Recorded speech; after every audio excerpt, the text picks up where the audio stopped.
ask for your advice. What would you do? Would you take the engine out and drop it into the grey one, or would you rebuild the red one using the parts from the grey one?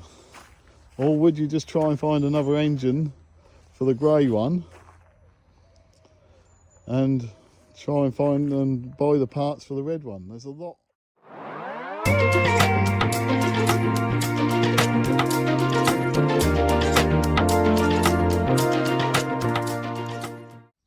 Good morning, good afternoon, or good evening, and welcome back to Salvage Rescues. I do apologise to start with. It's been a little while since I last posted a video, but it took me slightly longer than I expected to sell Molly the Mocker.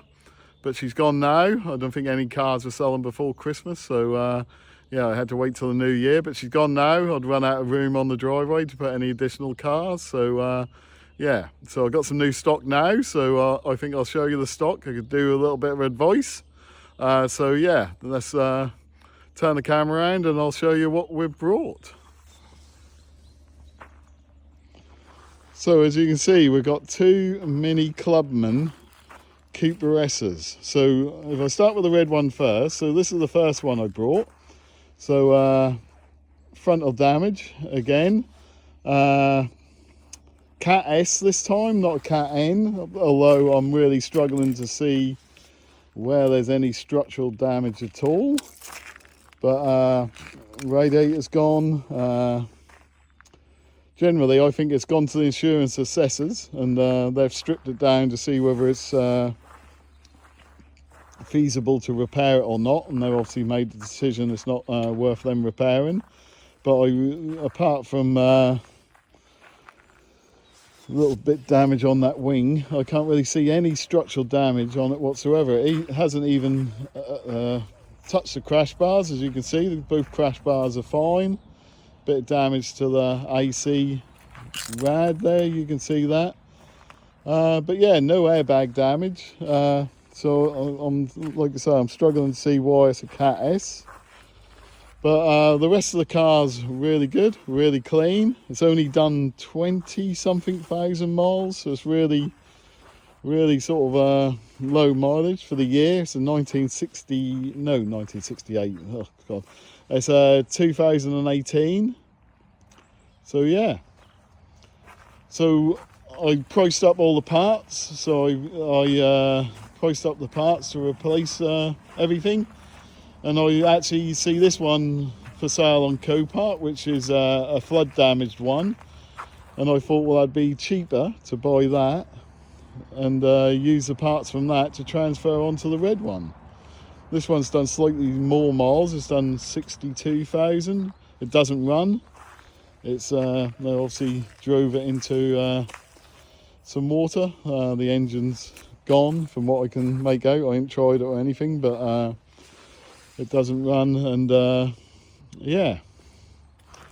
But I don't know. What my question is to you guys is, would it be better to transfer the engine out of this one and put it into that one?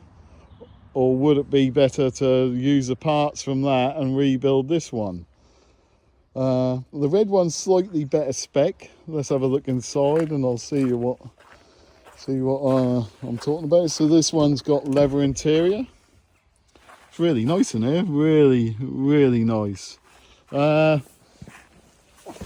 I say, let's have a look. Yeah, so it's done 22,000. Hang on, what is it? It's done 22,000 and something anyway. It's got a good MOT history on it. I think it's all been serviced by Mini, if I can find it. Sorry about this.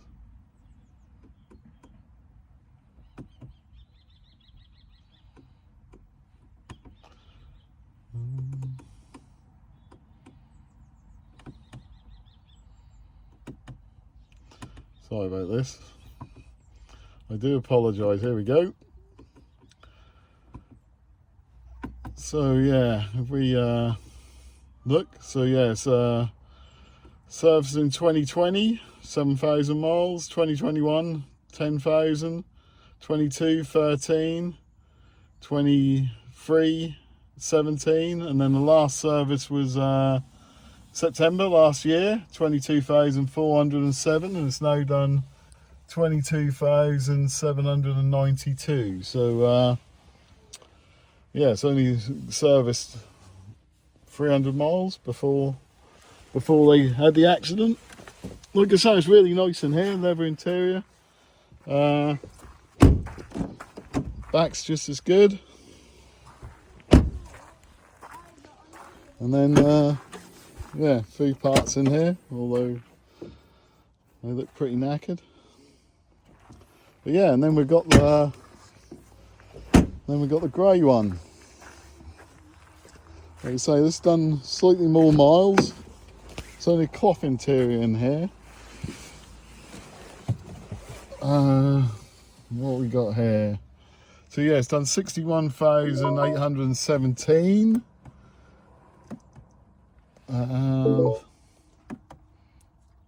Let's have a look at what service history. I don't think the service history is as good on this one. Just done it over there and I can't remember how to do it again. There we go. Sorry about this.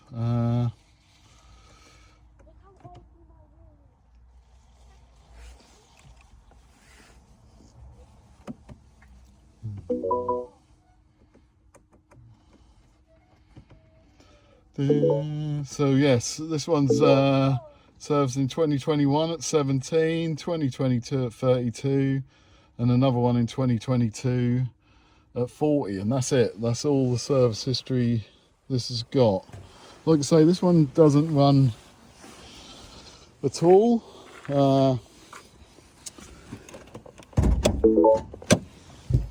There's pictures on the advert of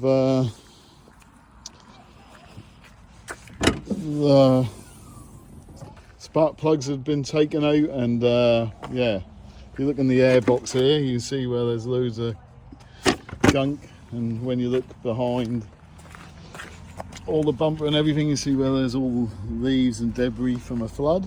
So yeah, the original idea was to use the parts off this onto the red one, but yeah, I'm thinking, would it be easier to take the engine out of that and put it into that one, or do I keep the lower mileage one, even though that's a year older? I don't know. What do you guys think? Let me know in the comments what you guys think. I intend to sort of start this week on stripping one or the other down. I really don't know which way to go, because even though this one's done a lot of miles, it's in really nice condition. And that's a bit icy today, and you can't really see, but it's in really nice condition. And I like the grey. Saying that, I like the red.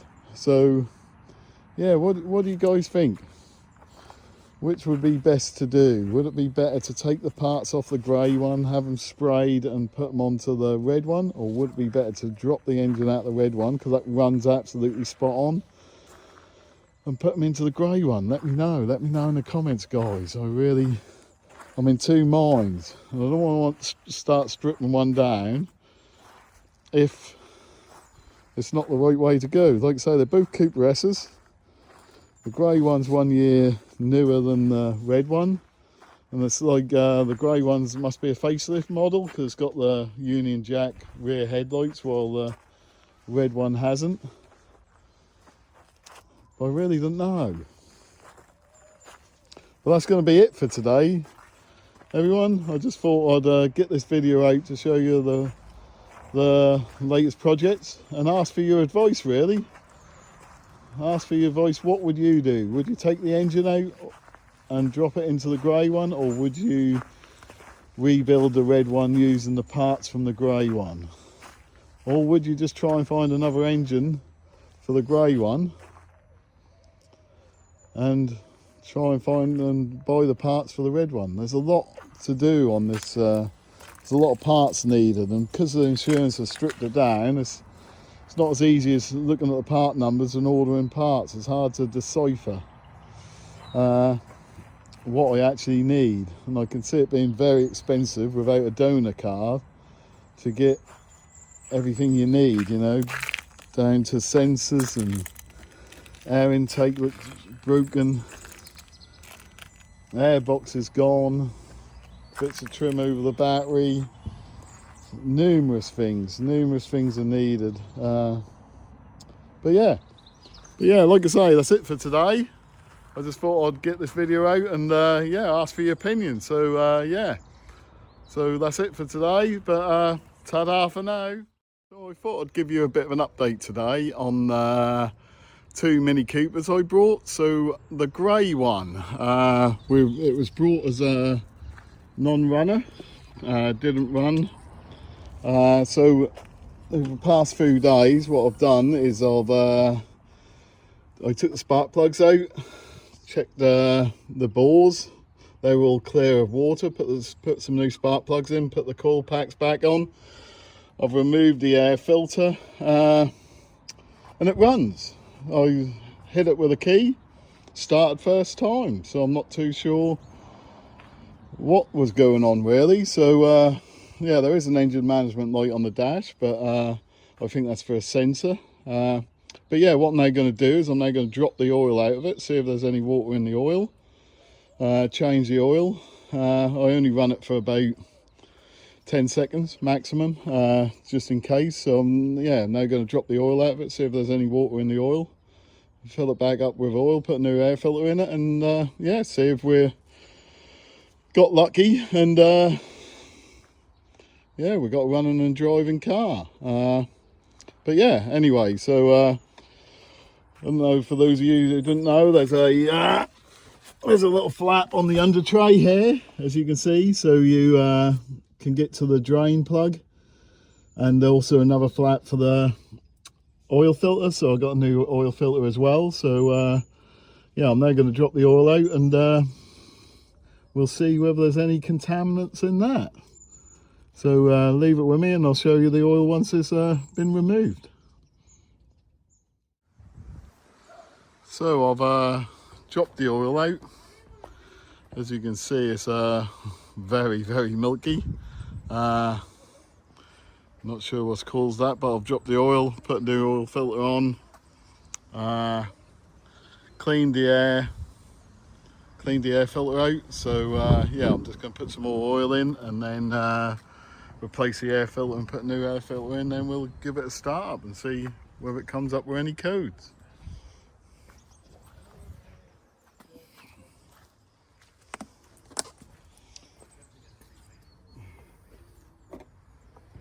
I'm using triple QX 030 oil.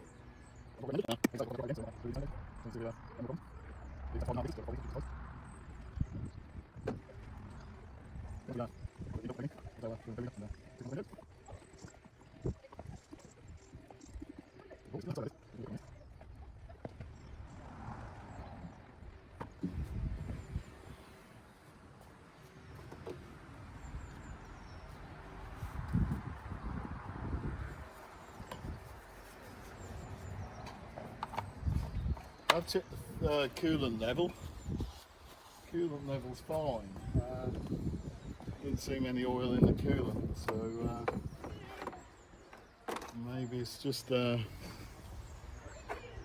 I said, I cleaned out the airbox.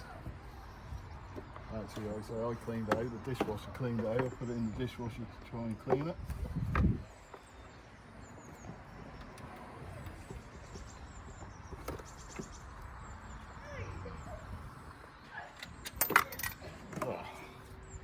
Can't believe it, can you? Can't believe it.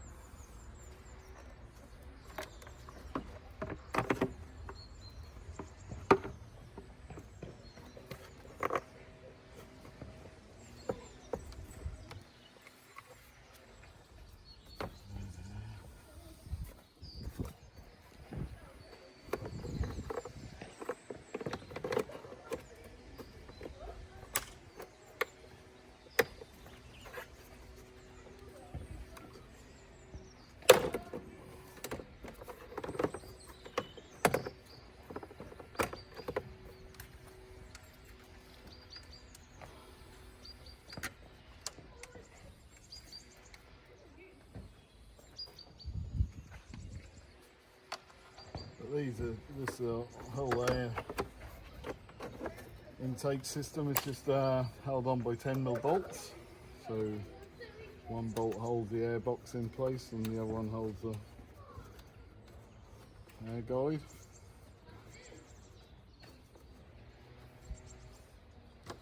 Two nuts on that.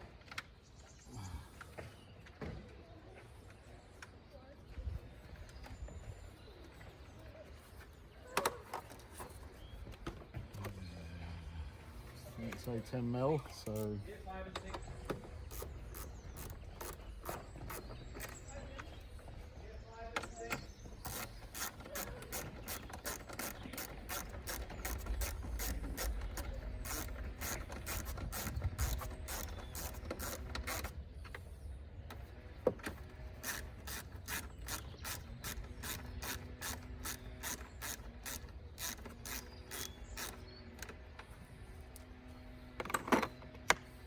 get the new air filter.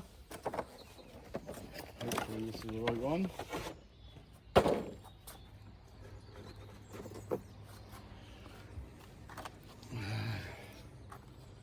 Reconnect to the top of the box.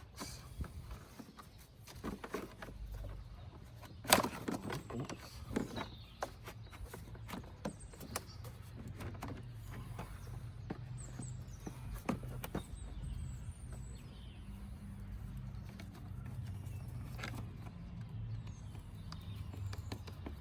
So yeah, like I say before, I got it on camera. I did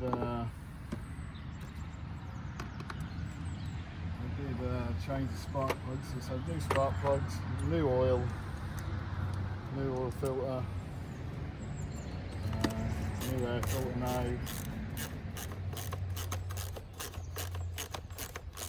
This is just top of the airbox, just done up with P20s.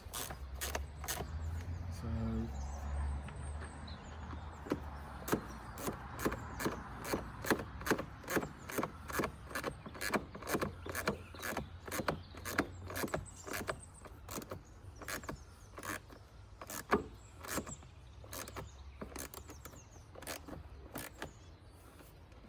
three of them.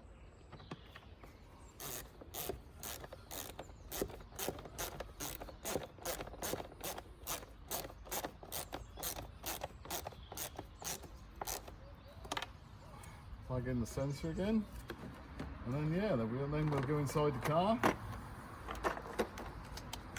and see what she says when we start her up.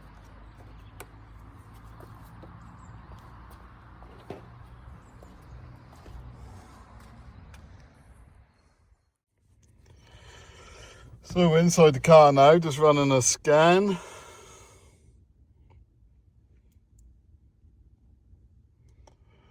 There's an engine management light on, like I say, so just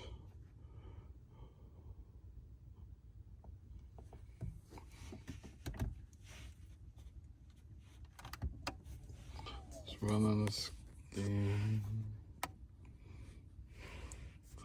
See what codes it come up with. So there's a few there.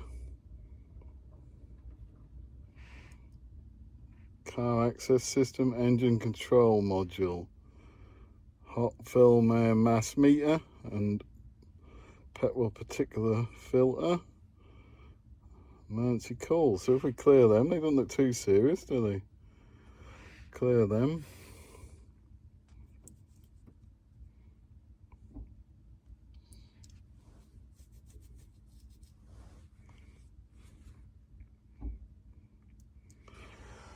And then we'll give her a start up and see what she says. Hopefully.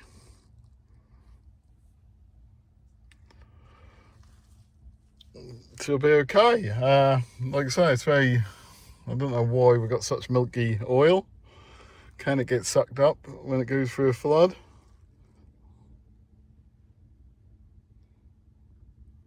So it needs a road test, that was said.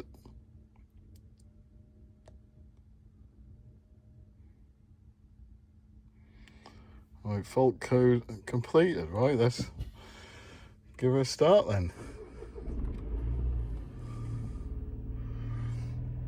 As you see, she's idling quite well. Car access system. Mind you, saying that, she's a bit lumpy.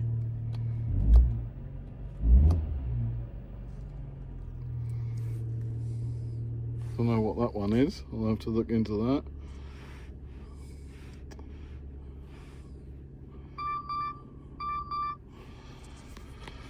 Right, we'll leave it there. We'll let her idle for a little while, then we'll see where we get after that. So for a bit of a update on Ruby, as you can see, I've stripped it down, took the rad pack out. Cannot see any structural damage, even though it's classed as a Cat S. The only real part of the damage is onto this sacrificial part, crash bar, that's slightly pushed down when you compare it to the other side. Apart from that, there's absolutely nothing. The wing, I think, can be saved. It's just a little bit of a corner bent over on the wing.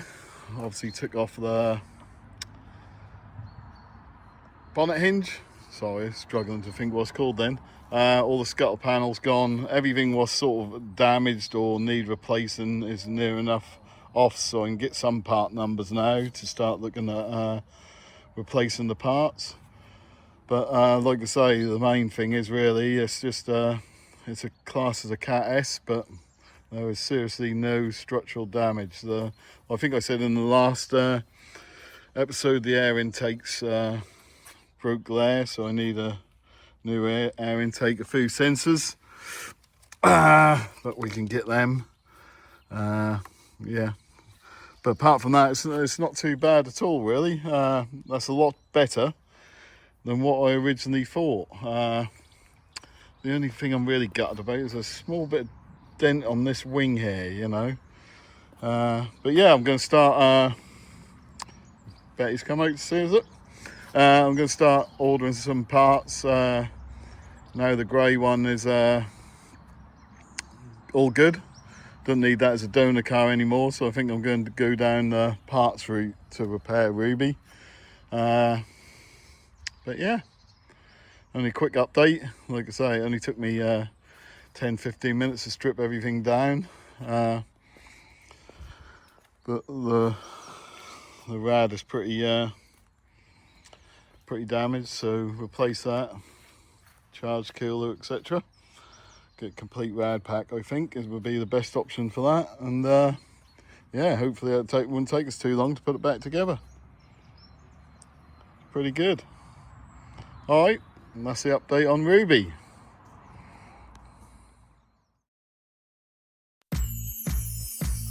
So unfortunately, it seems the microphone wasn't working for this clip, but what I was explaining was I've done roughly 70 miles since we changed the oil.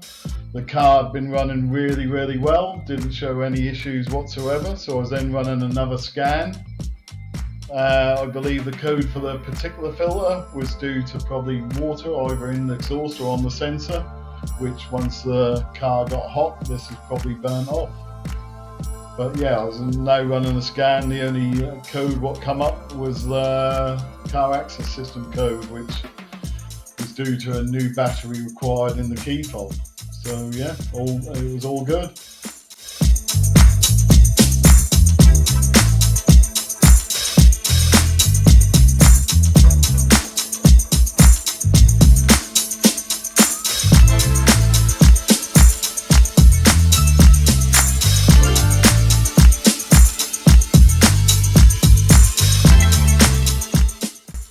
So as you can see here, I've got some Wins engine flush additive, which you put in the oil in the car. So when you took off the cover from the rocker cover, you still had a slightly milky, only very slight, a slight milky colour to it. So I thought I'd flush the engine out. So once you add this, you then let the car idle for 20 minutes, and then yeah, and then you can drop the oil out and change the oil filter again.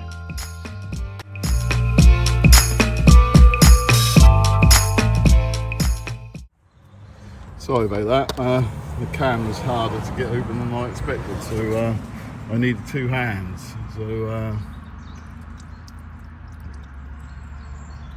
So yes, we'll hopefully this will clear the limited residue we've still got. Like I say, the water levels stayed exactly the same, hasn't reduced any. We need to run that at idle for 20 minutes and then change the oil again, change the oil and filter, drop the oil and filter out, and then it's done. 1 hour later. So that's it, that's the second oil change complete. New filter and new oil. As you can see, it's a lot more acceptable, that colour, isn't it? So yeah, just got an MOT tomorrow, so the MOT ran out at the end of this month, so just got the MOT tomorrow.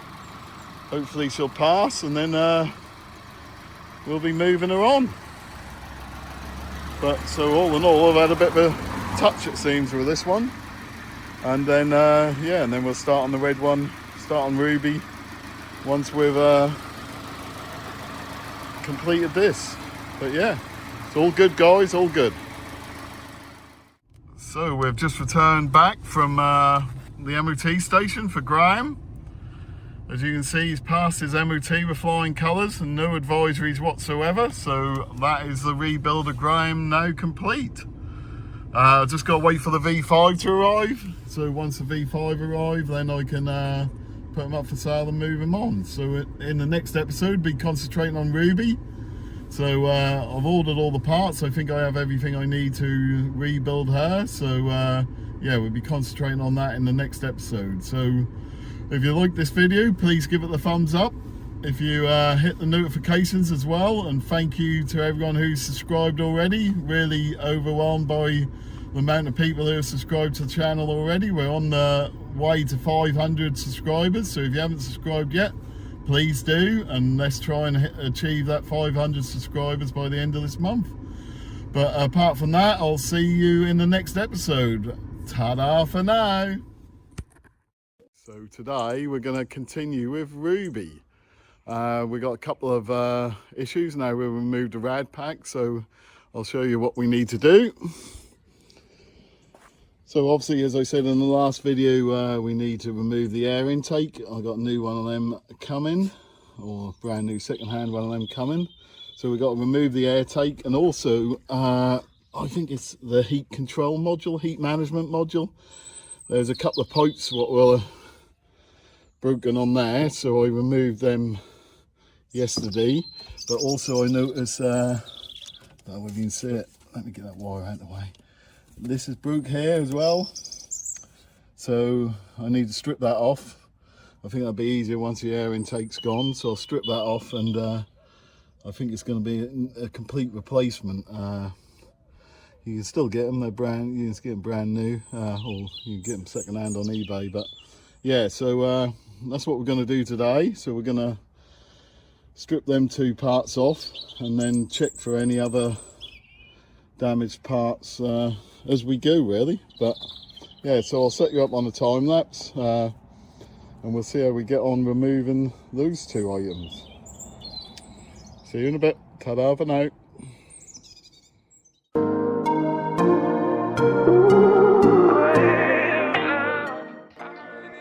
So the intake is held on with 5 bolts. These are all located along the top of the manifold.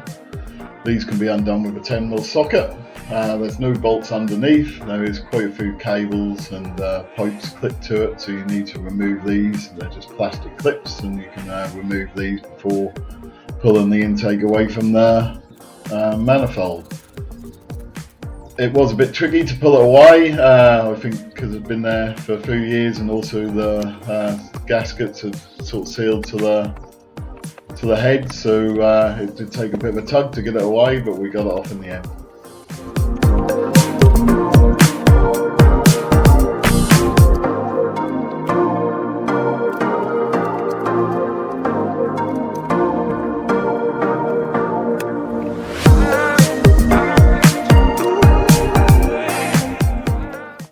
So moving on now to the water management module. Again, this is held in position with 5 bolts. These are located around the unit.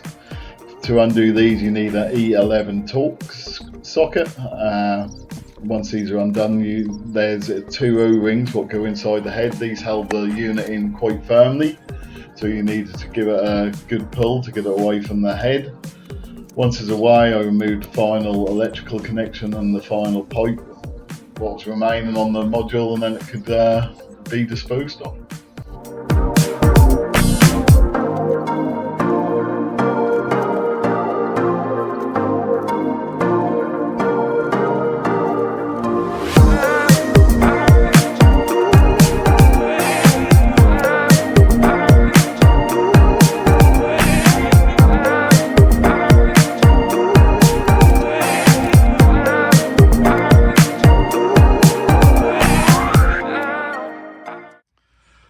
So that's the air intake and the heat management module now removed. As you can see, it's pretty well connected. I might be able to salvage certain parts, but I'll just order a brand new one. That's the easiest thing to do. Like I said, I already ordered the air intake, that's already coming. So I'll get one of them on order, but as far as I can go, I'll just block the holes up before I cover it up again. But yeah, it's about as far as I can go today, unfortunately, and not until some parts arrive. But anyway, I'll catch up with you guys in the next clip once we have the parts. Ta-da for now. We've had a delivery this morning. As you can see, we've got the front bumper and the bonnet has arrived. As you can tell, these are for Ruby and they're not in the correct colour. So today what we're going to do is we're going to strip these down and get the painted bits over to the body shop so they can spray them in the correct colour. So I'll set you up on time lapse, and then I'll start stripping these 2 items down to remove all the parts that aren't being painted.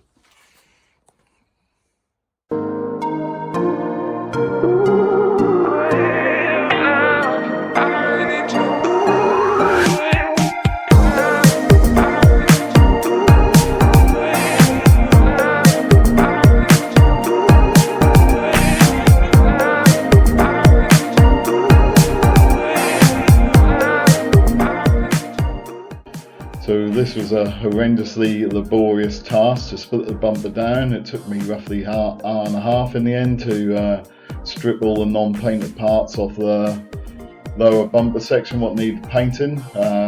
The fog lights were held in position with 3 screws. These were really easy to undo. The only part of the bumper what was. The rest of the bumper is held together with clips.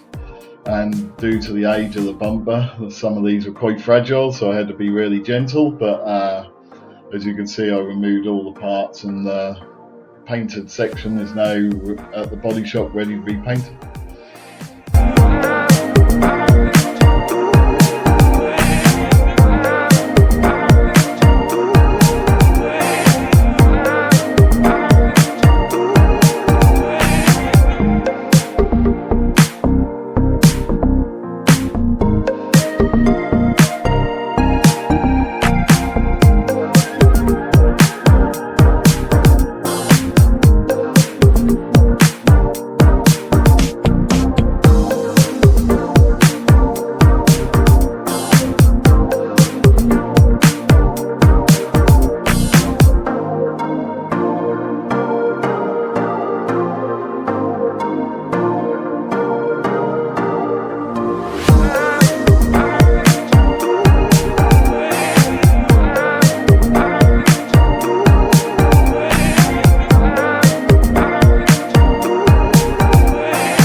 So with the bumper now stripped down, we moved on to the bonnet. As you can see, we removed the soundproofing from the underside, and then we removed the two bonnet catchers, the washer jets and the pipes, and these are heated washer jets as well, so there's some cabling had to be removed.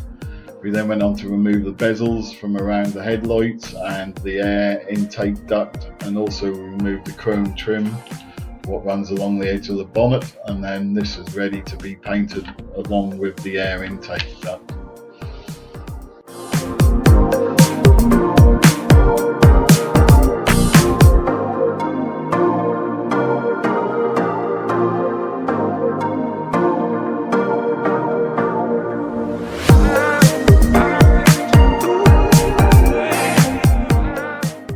What's going down, people?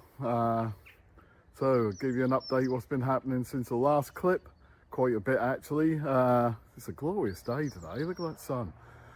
So what happened is I brought myself a little temporary building, so I thought I'd put a building up above the cars to keep it nice and dry, and also to allow me to work at night, put some lights in there, and obviously help keep the rain off. Then yesterday we had Storm Etna or Elna or Eva or bloody you bastard is what we like to call it here. And this is what happened to the temporary building. As you can see, it's in pieces. Totally and utterly blew down. Done some damage to Ruby as well. So it sort of scratched the roof. And this pillar there, can't see any other, there's a small scratch on the other side, but apart from that I can't see any other damage. And I see them couple of little scratches I'll probably polish out, but yeah, so as you can see I put tarpaulin underneath the mats, and yeah, I had myself quite a nice little enclosure to work in. Not no more. So what I'm going to do today is fit the new water management module, which is there, brand new one, so shouldn't have any issues with that. Fit the air intake, and then fit the rad pack, pressure test the coolant, and then yeah, fill it up with coolant. Then I can move the car again, get it back on its wheels and move it, and clear up this devastation that the storm left. So as you can see, that come with the complete crash bar assembly and everything. So I removed the crash bar off Ruby, also removed the under tray.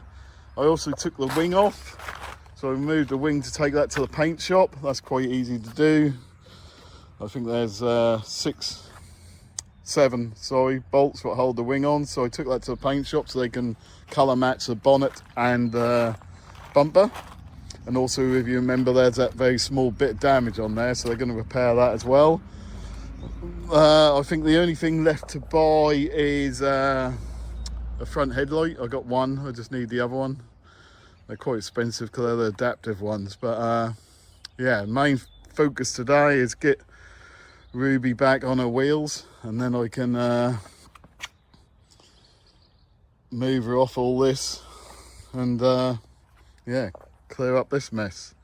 So I'll set you up on the tripod, and then we're, like I say, first thing we're going to do is install the water management module, then the air intake, and then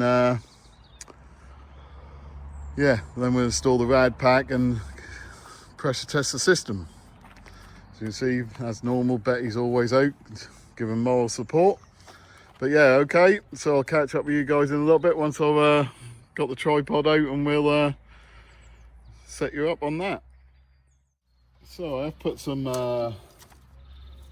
small amount of lubricant on the O-ring before I put it back in, just to ensure it slides in position successfully.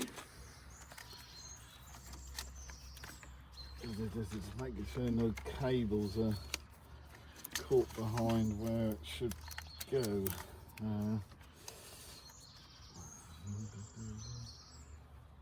Looks satisfactory. So this is just held into position with 5 E10 torque screws. Just need a longer extension bar. Let me grab that.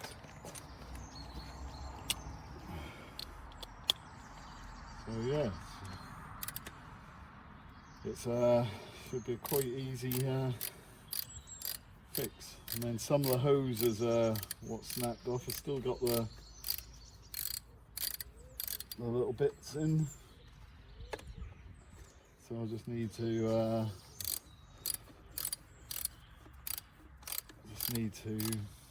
remove them before I connect the hoses up. Don't want to overdo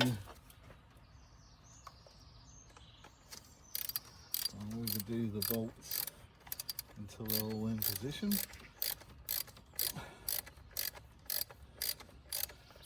I did look for a second-hand one of these, but the ones that were for sale were broken like mine, but the bits what were broken off it were the bits what snapped off on mine. So it's obviously when you have a frontal collision, certain parts take the impact, and so a couple of connections what were missing off the one that I removed from Ruby on the second-hand ones, what were also for sale, they were missing as well. So in the end I bit the bullet and just bought a new one. Not the most cheapest thing out there for what it is, but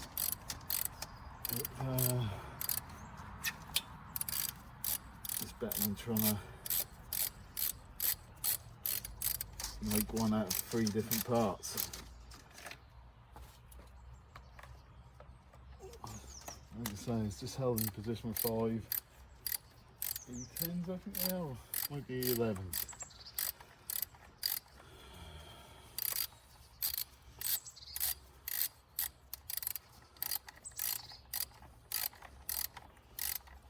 I need to treat myself to one of these power ratchets. Might be my next purchase, that might be. Right. Go round in like a star-shaped fashion. I did clean the surface up before I installed it. It was pretty clean, to be fair. I just gave it a quick brush over. That's not on. That's pretty well. That seems loose still. Right, that's that one. That one.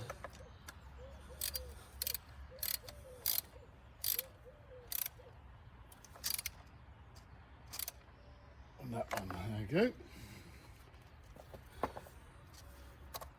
Couple of electrical connections. Might as well plug in now.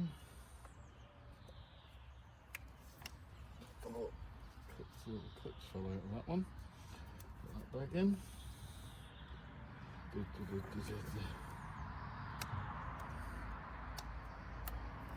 Good.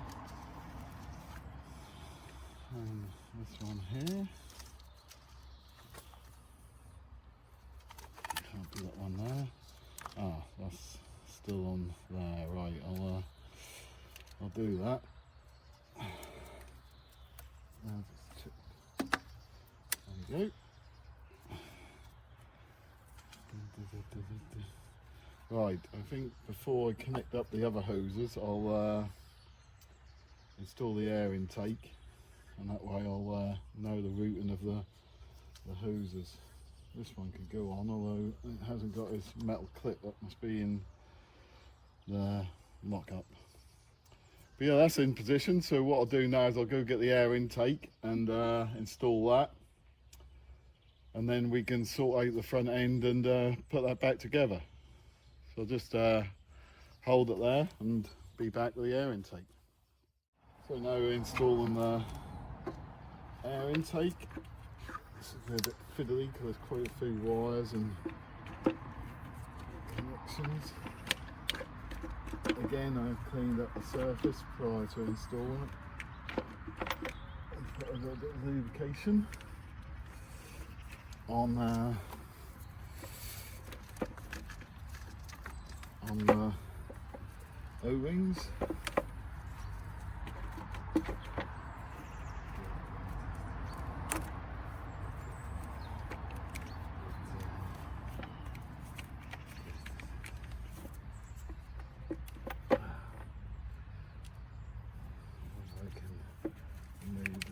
Gain any movement on these cables.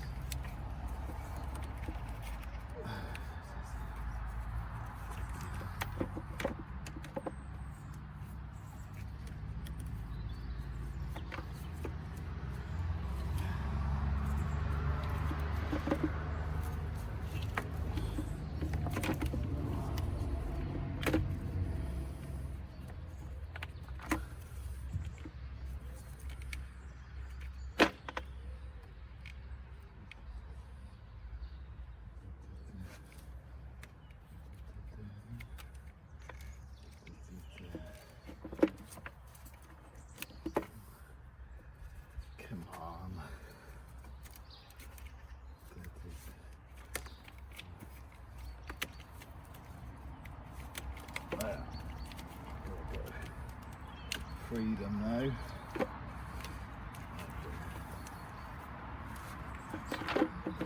Easier.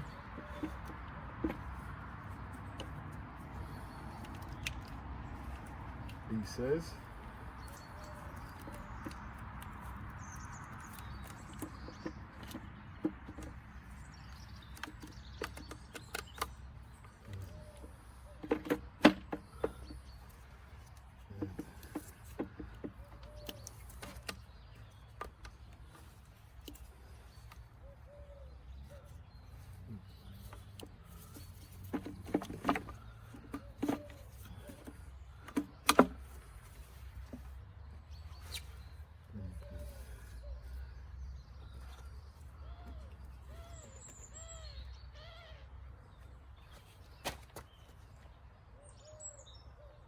Good.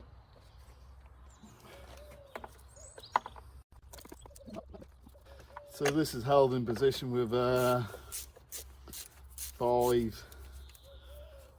bolts requiring 10mm sockets. There's a couple of guides on the back side which go into the head, so that ensures everything's lined up.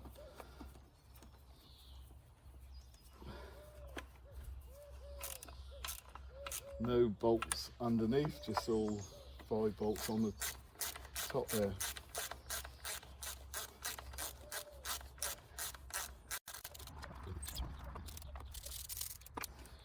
Just double check they're all tight. And then we can sort all this cabling out. So I'll stop the video there, tidy up this cabling, and then show you the finished results. So that's everything assembled again. All the cables connected up. I have got one sensor at the end of the air intake, this one here, which needs to be replaced, so I'll get that on order. Apart from that, I'll put the aircon pipe back on. Yeah, apart from that, everything went together really well. All the cables are tidy up and everything. Just need to clean up some of the fittings and remove any pipes what are already on the car, which are supplied with that. And then yeah, I'll go for an install of the rad pack, and then hopefully we can get back on our wheels then. But I should think that's going to be reasonably easy to install. That it should slide straight in, and then it's held in position with these 10mm bolts, 2 on each suspension leg, and there's 2 underneath as well. But I'll show you that when we're doing it.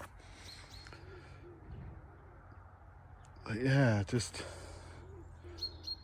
I probably need to put this pipe on here as well, looking at it, because I don't think I'll get to it once that's in, so get that out of the lockup and install that before we put that rad pack on. But I'll just do a complete sweep and make sure I've got everything I need to be installed prior to putting it on, and then yeah, I'll see you back when we're installing the rad pack.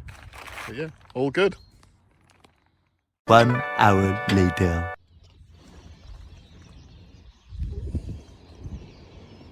Right then guys, unfortunately that is as far as we can go today.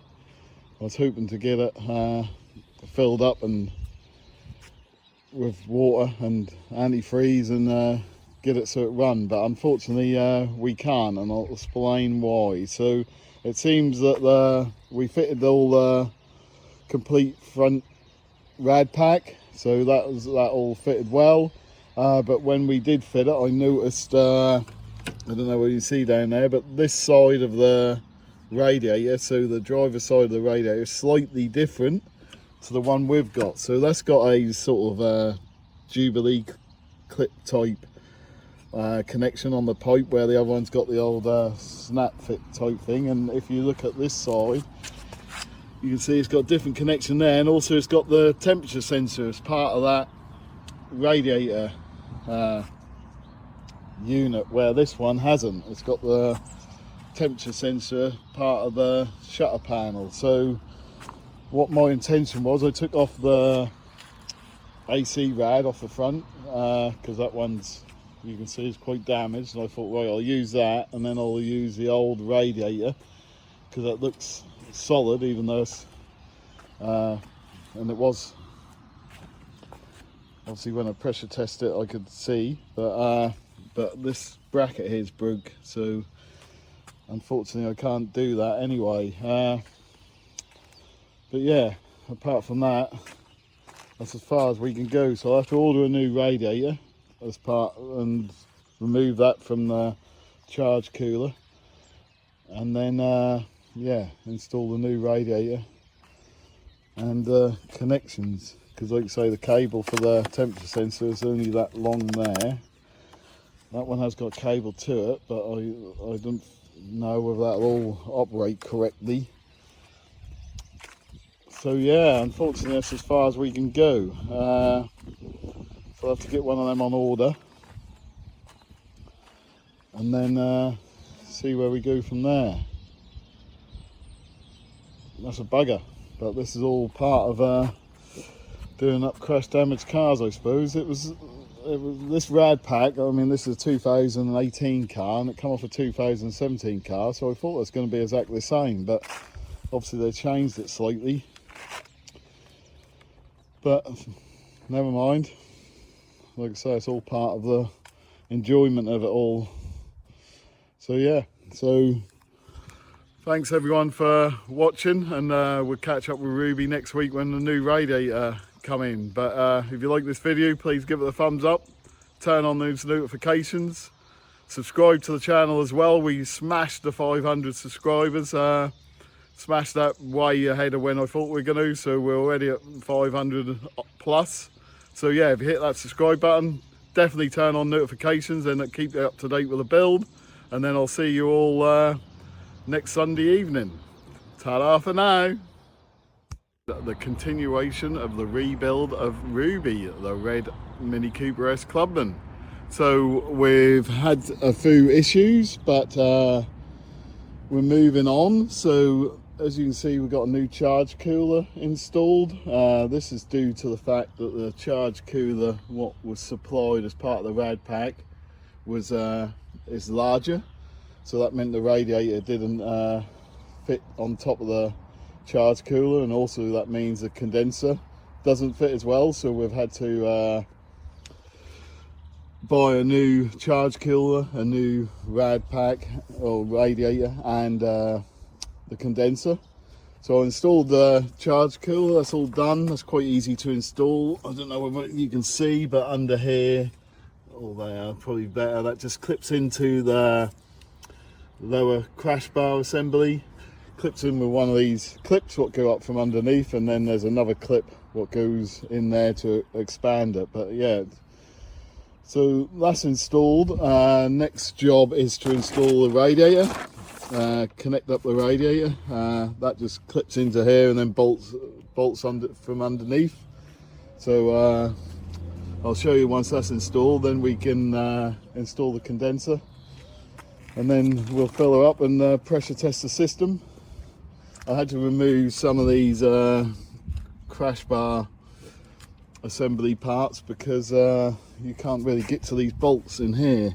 What go up under here, you can't get to them with these in place, or not with the tools I've got anyway. You probably can if you get another tool, but as you can see, all the charge cooler pipes are all clipped in place now. That's clipped onto the air intake. I've also got my MAF sensor that's in the house, so I'm going to install that now as well, a new one of them. But yeah, I just thought I'd give you an update of where we got so far and the reasons why we're getting new items. I mean, these the old items that come with the replacement rad pack, I mean, they're all okay, so I can resell them. I did put this pipe on here on the heat management module, so that's ready to go. So there's only a couple of connections onto the radiator, temperature sensor as well, and then yeah, we should be able to fill the system up finally, and then we can rebuild the front crash bar once the condenser's in, and we should be ready to go. We should be ready to get Ruby up and running, and yeah, not have to worry about her overheating. But once we get all the radiator back on, I'll pressure test the system and show you that. Because of the destruction that the storm done with my temporary building I had over it, so I can only really work on these at night time at the moment. It's a bit dark, so hence why I'm filming in the morning of the progress, because I can't really get any film during the night, unfortunately. But yeah, it's a good progress. Like I say, all the parts are here, so we'll continue to install them. So I'll catch up with you once the radiator's on, and then I can show you us pressure testing the system, show you how that's done and whether she holds the pressure or not before we fill her up. Okay, ta-da for now. So we're continuing with the build up of the rad pack. As you can see, the new radiator has arrived. I put it in temporarily. That isn't bolted in position. As you can see, we're holding pressure. We pressurized the cooling system. The only thing is, even though we're holding pressure, as you can probably see there, we've got a small leak on that pipe. So good job I never bolted the radiator into position, because I need to take it all out again and change that hose over. So that's what we'll do now. All the fan systems in place and everything. So yeah, I just need to unclip the two hoses again, let the pressure out obviously first, unclip the two hoses again, and then take the radiator off again, and have a look at changing that whole hose. I might be able to, there might be enough of them from it just to shorten it, but I doubt it. I'll have to probably look at ordering a new one and changing it over, unless anyone knows how you can repair a tiny little pinhole leak. But I assume that's where this pushed back in the accident, and then it's put a small pinhole in there. So that's a shame, because we did change the coolant bottle. We did change that because the old one had split in, so I put a new one, or brand new second-hand one of them on, which I already had in the lockup. And yeah, unfortunately we need to take the radiator off again, but I'll get it off, have a look at the hose, and then if it is repairable, I'll let you guys know. Ta-da for now. So I've actually managed to repair it, cut the hose a bit short and then put a Jubilee clip on. We got up to 14 psi. Did you say it's 14 or 13 psi? So I'm going to leave that for a couple of hours to see if it go down, see if it loses any pressure. If not, I'll fill it up with antifreeze, I think, and call that job a good one. I've got the AC condenser that's in the lockup, so I can put that on, but I don't want to do too much until I'm certain that the coolant system is holding pressure. I don't want to keep bolting things up and unbolting them. But yeah, hopefully we'll hold pressure, still stay the same. So I'm going to leave a couple of hours minimum, and then if it's still at 13 psi, then we'll leave it as that, and I'll start bolting everything up. Ta-da for now. 2 hours later. So we have waited the 2 hours. As you can see, it's still at 13 psi, so it's holding well. So I'll release the pressure now and then commence bolting up the radiator to the charge cooler, and then I'll fit the condenser, finish bolting that up, and then yeah, we can start rebuilding the front of the car, put the crash bar back on, and slam panel back in, and then yeah, we can get it back on the wheels and fill it up with antifreeze, and then yeah, everything's good on the front then, and then we can install the lights, etc. But yeah, so it's good news. We're holding pressure, and let's commence the rebuild now, finally. Ta-da for now.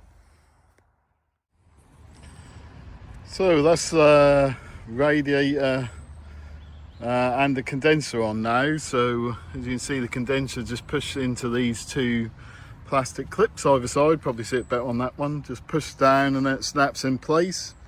The two air conditioning pipes are now bolted up. So what I'm now going to do is rebuild the front end, put the slam panel back on, and then the final air duct guide thing over the front of it all. But yeah, like I say, you see in the last clip that we've pressure tested the rad system. Obviously I can't guarantee the air conditioning system until I take it somewhere to have it filled up, but yeah, I put the MAF sensors on now.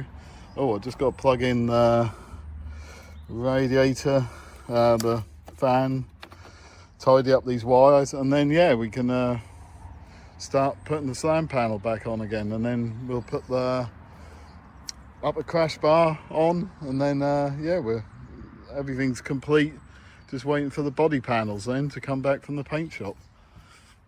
But yeah, I'll catch up with you guys once the front is the slam panels back on and the front end's rebuilt again. Okay, ta-da for now. So that's the front end reassembled. As you can see, we put the slam panel back on, so that's just held into position with these torque screws, 4 each side, and then we put the air duct guide with the shutter panel, put that on, and then the upper crash bar went on after that, which is just held in place with these 10mm bolts, 13mm sockets. I just need to go round tomorrow. I'm losing the light a little bit, you can't really tell on the video, but I'm losing the light a little bit, so I'll just go round in the morning, make sure everything's tight, even put the washer bottle back on, so that's sitting on its plinth. So there's two little grommets in there, and it bolts to the light bracket there, as you can see. So yes, so tomorrow we'll put the airbox on. I got a new airbox, it wasn't supplied with an airbox, so we'll put the airbox on, sort out the bonnet release arrangement, and then I think we've got a couple of more things we can install just trims. I got the shutter panel, the scuttle panel, sorry, not the shutter panel. Got the scuttle panel. I'll get the other hinge off. I got some new hinges, so change both hinges for new ones, bonnet hinges. And then yeah, we're sort of ready for the bodywork to come back, the bonnet and the bumper to come back from the paint shop. But yeah, it's quite straightforward today. So yeah, as I've said before, so we've got a new charge cooler, new radiator and new condenser. So I'll put the other ones on eBay, I suppose. Just need to plug in the horn. There's a bit of cable in here to sort out. So yeah, just plug in the horns, and then I have got one of the lights, so I'll probably install the light tomorrow as well. I think I might have both lights actually, because I don't think the driver's side one was that badly damaged. The lens is quite scratched, so I need to probably look at cleaning the lens up. But I think I might be able to use the driver's side one, what was in the boot when I got the car. But we'll have a look at all that tomorrow anyway. But as you can see, the front end's pretty good, all done. Just a bit of tidying up to do tomorrow, and then yeah, and then we'll be waiting for the other components. But yeah, okay, so I'll catch up with everyone tomorrow. Ta-da for now. So where did we get to? I can't remember where we got to, but so the airbox is now on, including the sensor, and I don't think we've done anything else.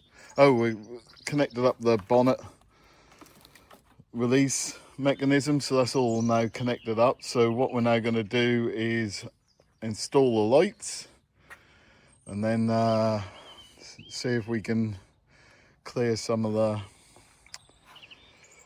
error codes what are on the system, because there's a lot of codes regarding the lights. I've got a brand new light for the passenger side, well, not brand new one, a second-hand light for the passenger side, which is exactly the same part number as the original. I'm using the original headlight for the driver's side. That's got a lot of scratches on the lenses, but on the lens, but I'll buff them out hopefully, is what my plan is. I'll connect up the horns. So the horns are now connected, and also we've filled up the system with antifreeze. So we are slowly getting there. So yeah, I'm now going to install the lights. So I'll set you up on the tripod, and then yeah, we'll get the passenger side light installed first, I think, and then yeah, and then plug that in, and then the driver's side light will install afterwards, and hopefully we can clear some of the codes off in the car. Okay, so I'll set you up on the tripod, and then we'll go from there. Ta-ta for now.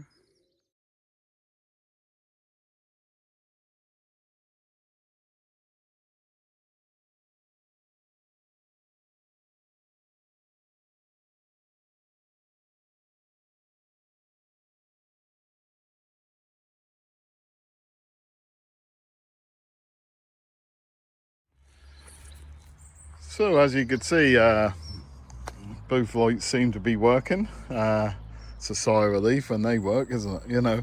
I also put the two new bonnet hinges on. As you can see, I got them in colour, so no work needed there. I only put the headlights in loose because obviously we need to line them up and adjust them. As you can see, that one, what I was saying is the lens on that one's quite badly scratched, so I just need to have a go at cleaning that. Never done it before, but I'll have a go at it, buffing it out. This obviously fixed to the wing when we get the wing back from the body shop, and that's about it. I can't install none of this until obviously the bonnet bumper comes. I can't think of anything else I can do on Ruby while we're waiting for the body shop. So it's literally just a matter of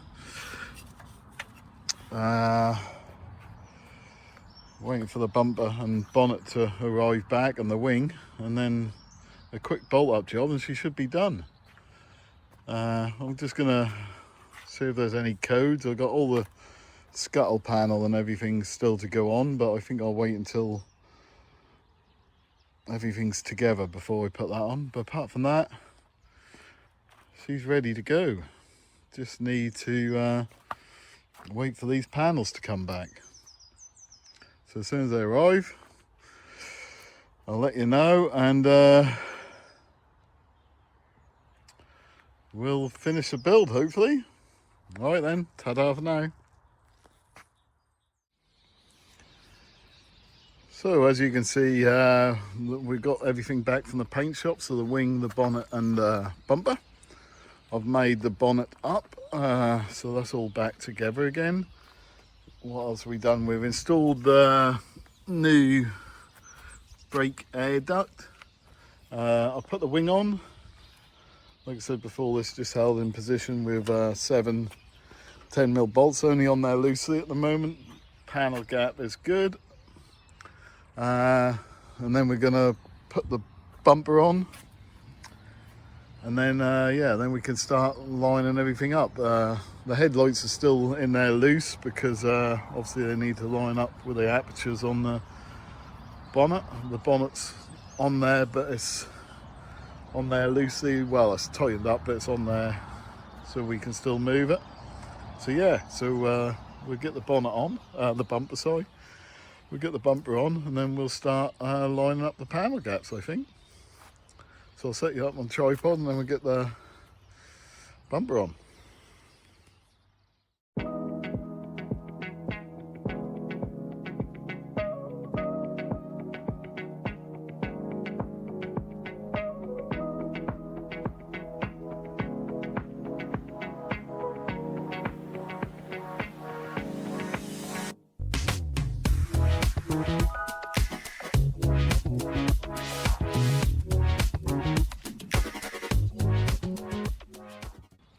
So it fits reasonably well. Just need to do the adjustments, like I say, just adjust the headlights. It looks like the headlights need to go up slightly, so I'll finish bolting the bumper up, putting all the components back on the bumper, as in the catches and everything, so not the bumper, I keep saying the bumper, so the bonnet sits correctly.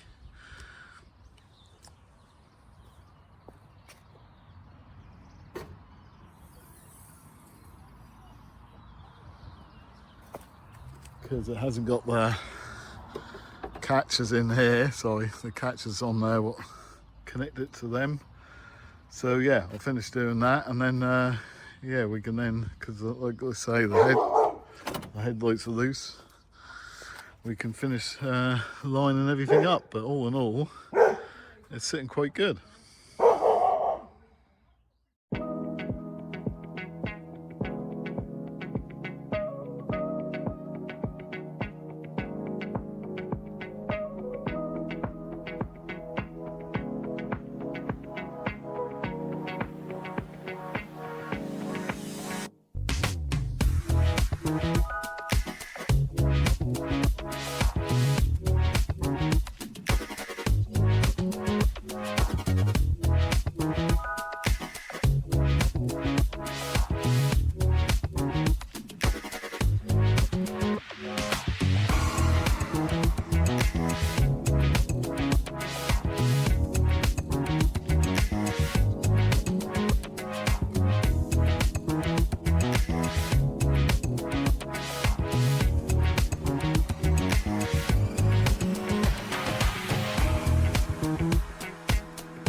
So that's the engine bay 95% complete. As you can see, I just need this scuttle panel extension. This one's broke, so I took the part number of that. It should look something like that side, as you can see. And also the engine cover. I need an engine cover, that was missing. So I've got one spare here, but that didn't fit this model, so I just need to get the engine cover. Apart from that, it's complete. What was I going to say? I did put a new air filter in because that air filter looked a bit grubby, and I know because that was a new air box or second-hand air box. It come with the air filter in. I had no history of that, so I put a new air filter in. So what I'm now going to do is try and get the lights adjusted so they fit in the apertures correctly, and then I can finish off trimming up the bonnet, putting the bezels round and the scoop in, and then we'll move on to the wheel arch liners, or the wheel arch trims, and the arch liner. I can put that in as well once I completed everything else. So yeah, that's what we're now going to do. We're going to work on the lights. As you can see, this still needs a bit of work, this light. That was heavily scratched, so I've got most of the scratches out. I just need to finish off the polishing, but I'll get them lined up, and then yeah, we should be nearly there with Ruby. She has got to go to the paint shop still, as I've said before, to get rid of these scratches that temporary I did that temporary building I had when it blew over in the storm. I have got a new one of these. I got a brand new one of them from BMW. All the panel gaps were good. So yeah, let's try and get these headlights lined up with these hideous headlight adjusters. But yeah, we'll see what we can do. Okay, ta-da for now. So that's it. So Ruby's all complete now. All bar, like I said earlier, the scratches on the roof, but it's got to go to the paint shop. That's why I was trying to get it all completed today, so I could take it to the paint shop next week to have the roof done. Apart from that, she's all done. As you can see, she's come out really good. I just need to slightly adjust this bonnet still. But the lights are lined up reasonably good. It started to rain, so I thought I'd wrap this up now. But yeah, it's all in all, she's all right. Like I say, just a couple of small adjustments needed. So I'll just give it a damn good clean. It's all really mucky all around where I've been working on it, but apart from that, she's done. So I think what we're doing now is go through the costs of Ruby and Graham, and then we can wrap this series up. She's looking really nice. I like red. I like a red car, so I think with the black trim, that looks she looks amazing. One thing else I need to do is just plug that lower light in there. I don't know whether it's fog light or daytime running light. I haven't plugged that in yet. I plugged that one in. I just need to do that. I'll remember to do that. Okay, so I'll see you in a bit when we go through the costs. Ta-da for now.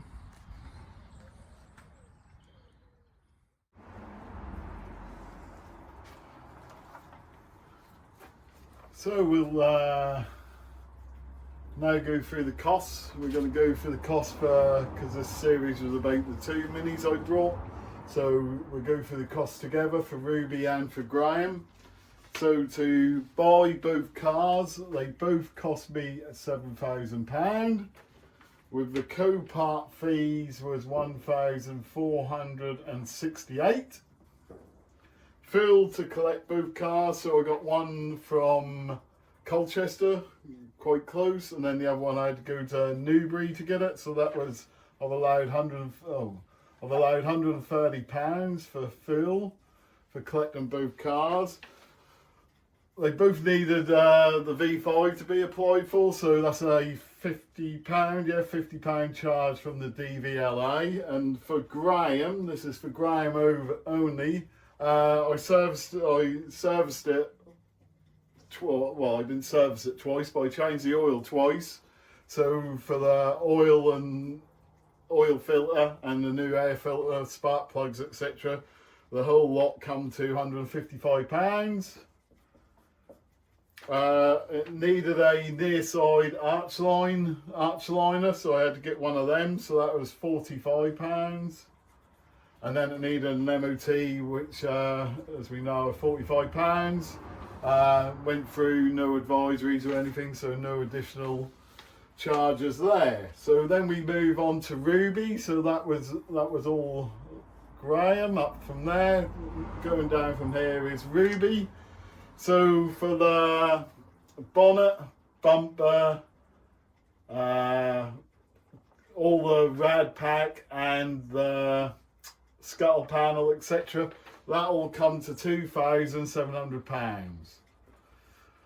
And then it needed a new heat management module. You've seen that in the previous episode. That was £160. Everything to do with the airbox, so the airbox and the MAF sensor, and also the air guide, what goes in front of the airbox, that come to £150. A new headlight, because it's the adaptive headlight, they're quite expensive, but I managed to get one off eBay for £170. And then a headlight repair kit, so the repair kit for the headlight on the driver's side, which was scratched, but I'm now repairing it, was £39. The little plastic brake air duct for the driver's side, that was £45. 2 bonnet hinges, as you see, we got them in colour, so that was quite handy. They were £75 for the pair. The MAF sensor for the, where'd that go? For the air intake manifold, that was £34. A new radiator, because like I say, even though I got the rad pack there, as we see in the previous episode, none of them match, so the new radiator was £142. New AC condenser was £82, and the charge cooler was £95. To paint everything to do with the front, so to paint the wing, the bonnet and the bumper, they charged me, and small repair on the wing as well, they charged me £500. MOT for Ruby, she'll need an MOT because she's a Cat S, so MOT 45. Aircon regas, because we obviously changed the condenser and everything, so I need to do the aircon regas, that'll be 100. And then to repair the roof, the damage, the scratches on the roof, they've quoted me £200 for that, for the roof repair. And then, because I had a spare rad condenser and charge cooler, I've sold some of them on eBay so far, and I've managed to retrieve £200 for the items sold. So that gives us a grand total for both cars. This is a £13,148. Rounded up or rounded down. I've advertised Graham for sale. I'll put him up for 12. So I think personally we'll end up getting about 11 and a half for Graham, so being a 1968. And then Ruby I think will be about the same price, because she's a John Cooper Works trims level, plus she's only done 27,000 miles, so around 11,000 for Ruby as well. She might be a year younger, but a year older, sorry. So if I sell them both for roughly that price, we're looking at a profit of around £9.5 grand. £9,351 if I sell them at that price. So, sorry, that should be 11,000 for Ruby, sorry. So yeah, so between both cars, I think that's a very, very good profit. I seem to be having a bit of luck with the minis at the moment, so yeah, all in all I think we're done all right if I can sell them at that price, which hopefully I should be able to. But yeah, that's it for this series. Thank you very much everybody for watching. If you do like the videos, please give it a thumbs up. Please remember to subscribe and always hit the notifications, and then you'll keep up to date with all the things happening at Salvage Rescues. But apart from that, guys, any comments, any advice, please put it in the comment section below. I do answer every single comment, so if you can, give me some guidance, or you just want to comment on the videos, please do. Please leave a note down below and I will get back to you. Apart from that, thank you very much for everyone for watching. It's a bit of a long one, this series, but it was taken into crank 2 cars. So yeah, thank you very much. See you on the next one next Monday. Brand new project coming, so I'll see you on that one. Apart from that, guys, ta-da for now.